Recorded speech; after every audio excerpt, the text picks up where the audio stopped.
আসছি পরবর্তী খবরে। তৃণমূল জামানায় ফাঁকা কোষাগার ভরানোর চ্যালেঞ্জ, পদ্মের বাংলায় সিন্ডিকেট রাজ, পাচার চক্রে জিরো টলারেন্স, ঘুষ কাটমানি কালচার এবার আউট।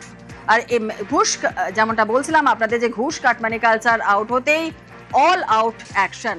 রাজ্য জুড়েই বালি পাথর মাটি পাচারে বিরোধী অভিযান। ঝাড়গ্রামের ঘটনা, ঝাড়গ্রামের চোরমুন্ডি মহাপালে সেখানে হানা দেওয়া হয়েছে। ঠিক কি খবর পাওয়া যাচ্ছে আরো বিস্তারিত জানাবে রাজু আমাদের সঙ্গে রয়েছে। রাজু, দেখো, প্রথমত বলে রাখি যে জিরো টলারেন্স যে কথা বলছেন রাজ্যের মুখ্যমন্ত্রী, সেই মুখ্যমন্ত্রীর নির্দেশ মতোই রাজ্যের বিভিন্ন জায়গায় যেখানে পুলিশ প্রশাসন থেকে সরকারি আধিকারিকরা এখন বিভিন্ন জায়গায় হানা দিতে শুরু করেছেন। ইতিমধ্যে ঝাড়গ্রাম জেলার বিভিন্ন যে বালি খাদান রয়েছে সেই সমস্ত বালি খাদানে ইতিমধ্যে হানা দিয়েছে ঝাড়গ্রাম জেলা পুলিশ।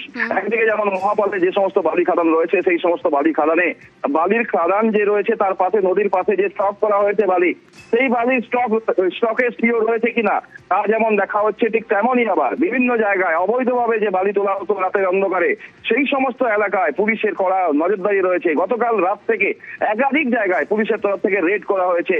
যৌথভাবে পুলিশ বিভিন্ন জায়গায় রেড করছেন যাতে এই অবৈধ বালি পাচার রোকা যায়, যেখানে রাজ্যের মুখ্যমন্ত্রী বারবার নির্দেশ দিয়েছেন জিরো টলারেন্স।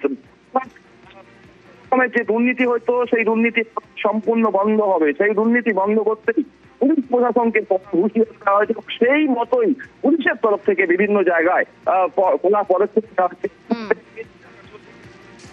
বেশ, রাস্তায় যেমন কড়া নজরদারি, সেইভাবেই বিভিন্ন জায়গায় অভিযান চলছে। বেশ, ধন্যবাদ রাজু।